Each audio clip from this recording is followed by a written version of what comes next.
So hi guys, welcome back again in एडग्रोन। I hope आप सब लोग अच्छे और सेफ हो गए। तो यार क्लास 9th का ग्रेविटेशन चैप्टर हम पढ़ रहे थे और आज के सेशन में आज अपन फ्री फॉलिंग पढ़ने वाले हैं। यानी कोई ऑब्जेक्ट अगर ऊपर से नीचे की तरफ गिर रहा है because of gravitational force, we already know that, है ना। तो उस पर क्या क्या चीजें इफेक्ट कर रही है, लाइक उसका एक्सेलरेशन क्या है, उसकी वेलोसिटी क्या है, उसकी एक्सेलरेशन की वैल्यू क्या होती है, क्या कांस्टेंट होता है क्या, ये सब चीजें अपन देखने वाले हैं आज के सेशन में, ठीक है। और एक आख न्यूमेरिकल भी लगाएंगे जिससे ये जो थ्योरी है आपका और कॉन्सेप्ट क्लियर हो जाएगा, ठीक है। तो चलते हैं कंप्यूटर स्क्रीन पे, आज के सेशन को स्टार्ट करते हैं। बट एक छोटी सी रिक्वेस्ट है, चैनल पे नए हो तो चैनल को सब्सक्राइब, वीडियो को लाइक और शेयर जरूर करना। चलिए शुरू करते हैं।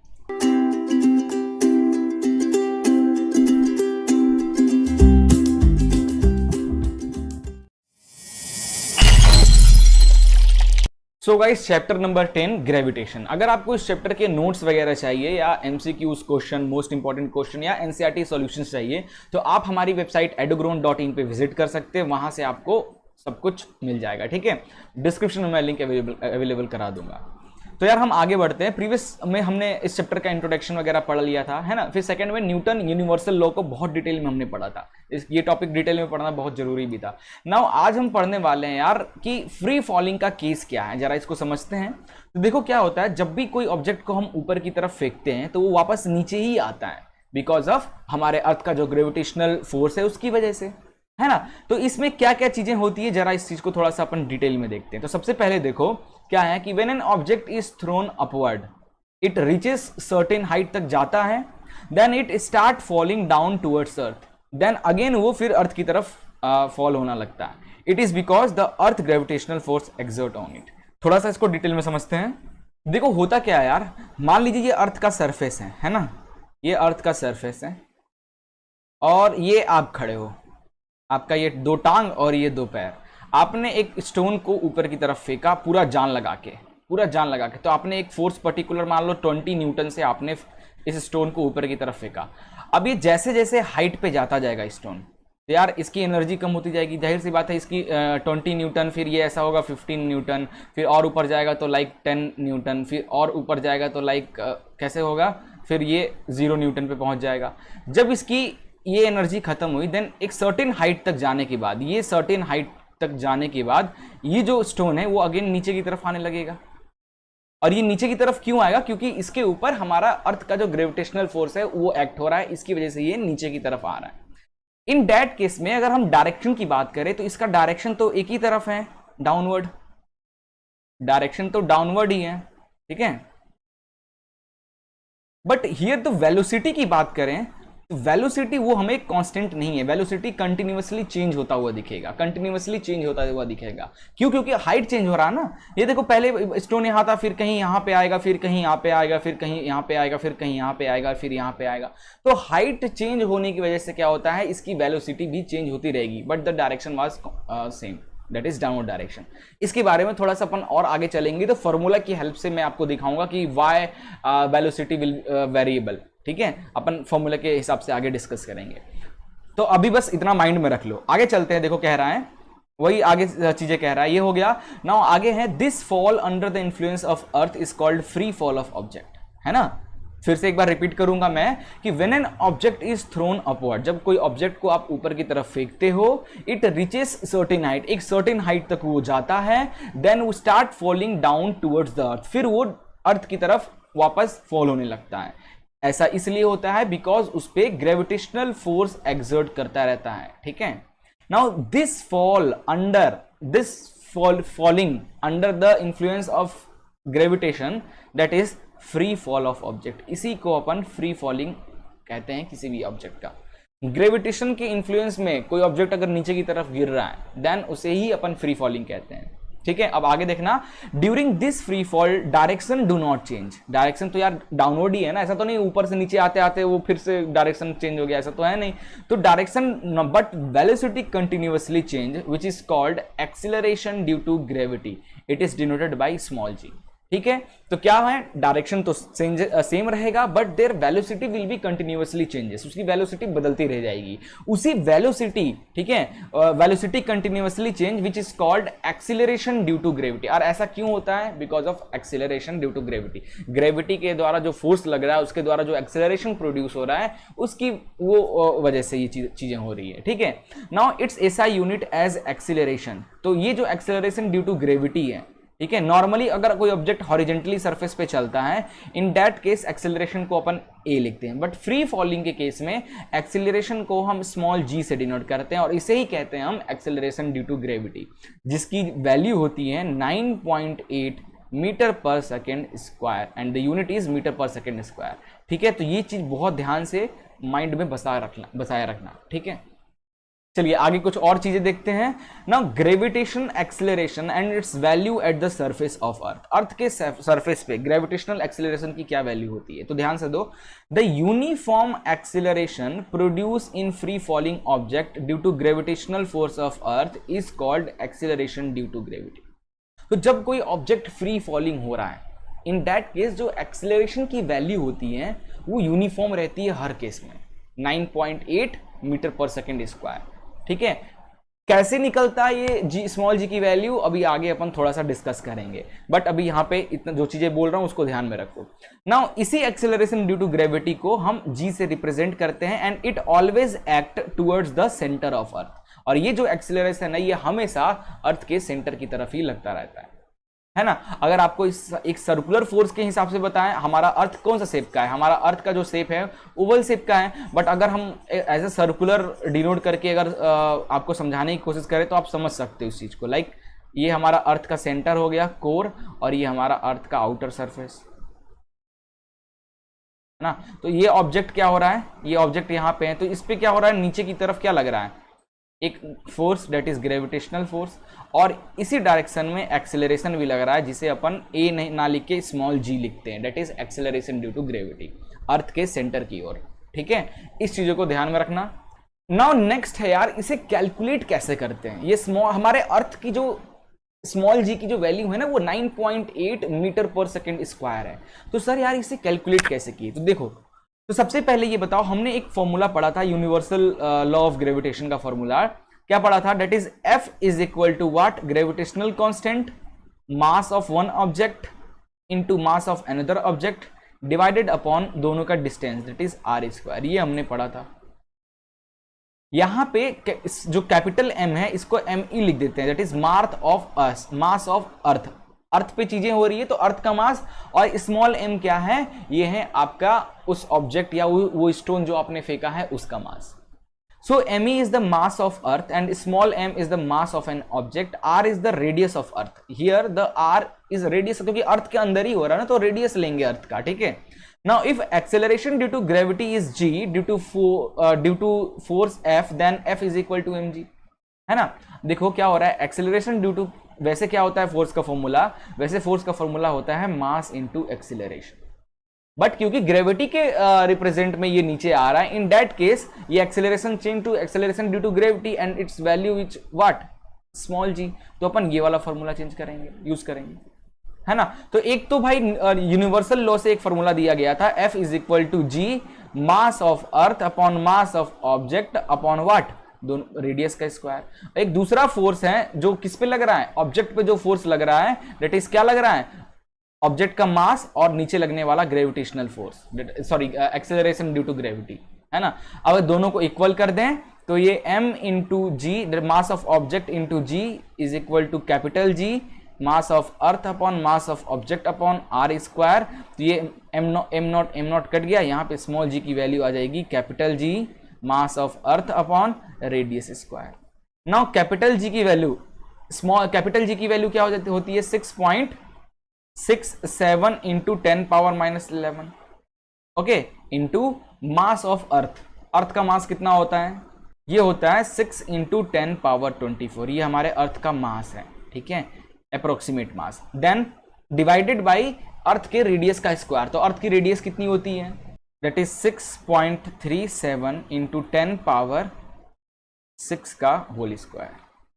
है ना। इस फॉर्मूले में हमने क्या किया, सारी वैल्यूज पुट कर दी, अर्थ का मास, अर्थ का रेडियस हमने पुट किया। तो इससे हमने देखा कि इससे जो हमारी जी की वैल्यू आएगा, जब इसको कट पिट करोगे तो वो आ जाएगा 9.8, क्योंकि ये जी क्या है, ये एक तरीके का एक्सेलरेशन ही है, सो इसकी यूनिट क्या आएगी, मीटर पर सेकेंड स्क्वायर, है ना। तो इस तरीके से यार हम स्मॉल जी की वैल्यू कैलकुलेट करते हैं, ठीक है, वही यहाँ पे है। क्लियर हो गया, इस तरीके से हम स्मॉल जी की वैल्यू कैलकुलेट करते हैं। Now what is the relationship and difference between capital G and small G. Capital G और स्मॉल जी में क्या रिलेशनशिप है या क्या डिफरेंसेस है, जरा उसको हम देखने की कोशिश करते हैं। ये बहुत इंपॉर्टेंट है। बहुत बच्चे लोग कैपिटल जी और स्मॉल जी को एक जैसा समझ के इक्वेशन में यूज कर लेते हैं, but there will be a difference. बच्चा लोग, कैपिटल जी को हम ग्रेविटेशनल कांस्टेंट कहते हैं, जिसकी वैल्यू कितनी होती है 6.67 इंटू 10⁻11 न्यूटन मीटर स्क्वायर पर केजी स्क्वायर, है ना। वहीं हम स्मॉल जी की बात करें, जिसे हम एक्सीलरेशन ड्यू टू ग्रेविटी कहते हैं। ग्रेविटी के कारण जो बॉडी में एक्सीलरेशन प्रोड्यूस होता है वो डेट इज कितना होता है 9.8 मीटर पर सेकेंड स्क्वायर। तो अगर रिलेशन बनाया जाए तो मान लीजिए एक ऑब्जेक्ट है ना, यहां पे मैं बता रहा हूं, एक ऑब्जेक्ट है, ये अर्थ है हमारा, दैट इज अर्थ, है ना, और एक ऑब्जेक्ट है जो अर्थ की तरफ क्या हो रहा है, ग्रेविटी की वजह से नीचे आ रहा है। तो इस बॉडी पे, इस ऑब्जेक्ट पे जो फोर्स लग रहा है, force on that object is what, इस ऑब्जेक्ट का मास और इसकी ग्रेविटी, है ना, mass of object into gravity. और ये ऑब्जेक्ट और ये earth, we know that according to Newton third law of equation और Newton law of gravitation, every mass in the universe attract each other. तो ऑब्जेक्ट और earth के बीच में भी एक लग रहा होगा भाई अट्रैक्शन, तो इन दोनों के बीच का जो फोर्स है, क्योंकि ये ग्रेविटी की वजह से लग रहा है, तो इन दोनों के बीच का जो फोर्स है वो कितना हो जाएगा, capital G mass of earth plus mass of into mass of object upon radius, ठीक है, डिस्टेंस बिटवीन दिस। अब क्योंकि यहां इस केस में अर्थ के अंदर ही ये चीज हो रहा है, तो अपन अर्थ का रेडियस लेते हैं, ठीक है। देन सेम इक्वेट कर दें तो M not into small G is equal to capital G M E into M not upon R square. M not cancel, small G is what, capital G mass of earth upon R square. तो यार एक relation ये बनता है, ठीक है। अब थोड़ा सा अपन इसको इस तरीके से रिलेशन पढ़ते हैं। नाउ डिफरेंसेस देखते हैं। ये रिलेशन मैंने बना के दिखा दिया, क्या रिलेशन है, that is small G is directly proportional to what, directly proportional to M E and inversely proportional to R square, है ना। And the relationship between small g and capital G, that is small g is what, capital G mass of earth upon radius का square, ये relation है। Now differences क्या है इनके बीच में, तो डिफरेंसेस की बात किया जाए तो देखो, सबसे पहले ग्रेविटेशनल कांस्टेंट कैपिटल जी की बात करते हैं, तो इसका वैल्यू होता है 6.67 इंटू 10⁻11 न्यूटन मीटर स्क्वायर पर केजी स्क्वायर। वहीं हम small G that is acceleration due to gravity की बात करें तो इसकी वैल्यू होती है 9.8 मीटर पर सेकेंड स्क्वायर।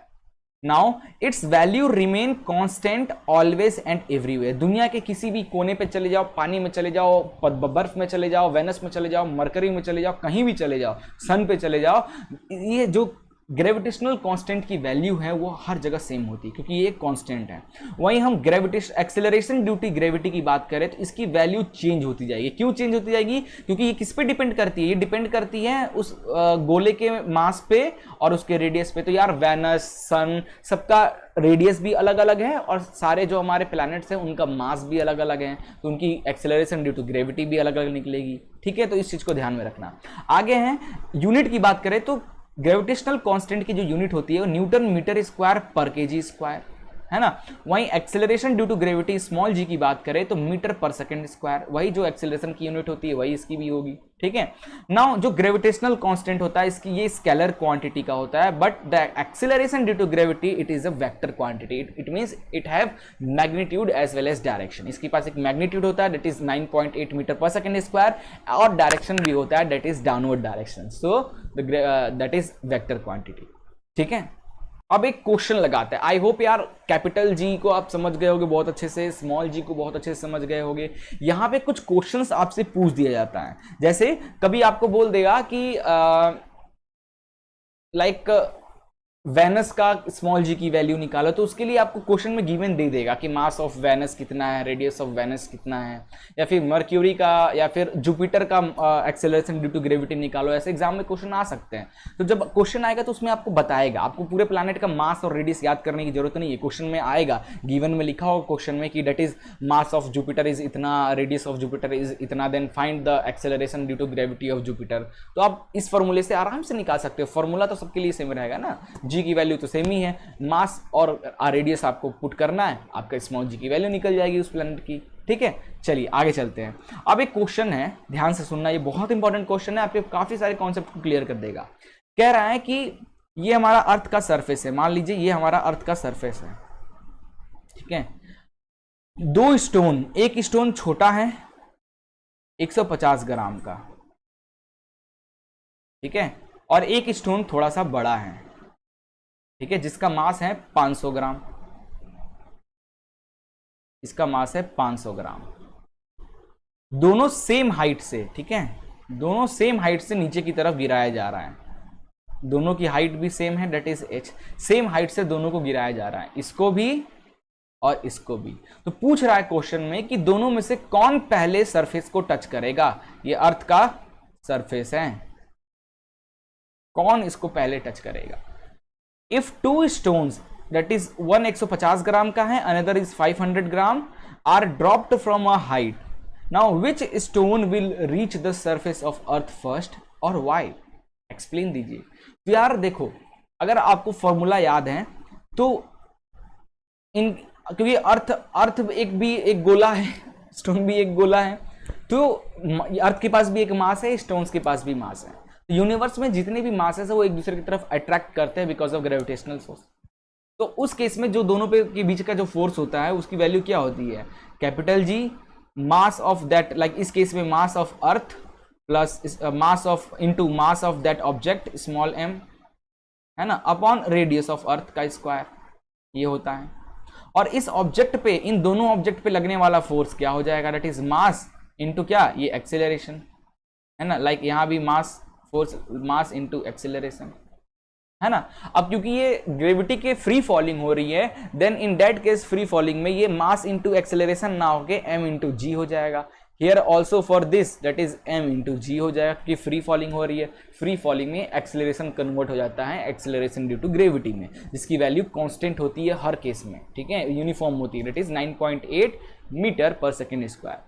तो यार अगर आप ध्यान से देखोगे, ठीक है, इन दोनों फॉर्मूले को कंपेयर करो, दिस और दिस, इन दोनों फॉर्मूले कंपेयर करोगे तो क्या आएगा, ये देखो M A that is M G आप लेके समझो इस तरीके से, तो ये स्मॉल एम कैंसिल, ये आ जाएगा एक्सेलरेशन की वैल्यू आ जाएगी। एक्सेलरेशन की बात करो या स्मॉल जी की बात करो, कितना आ जाएगा, capital G mass of earth upon R square, ये आ जाएगा।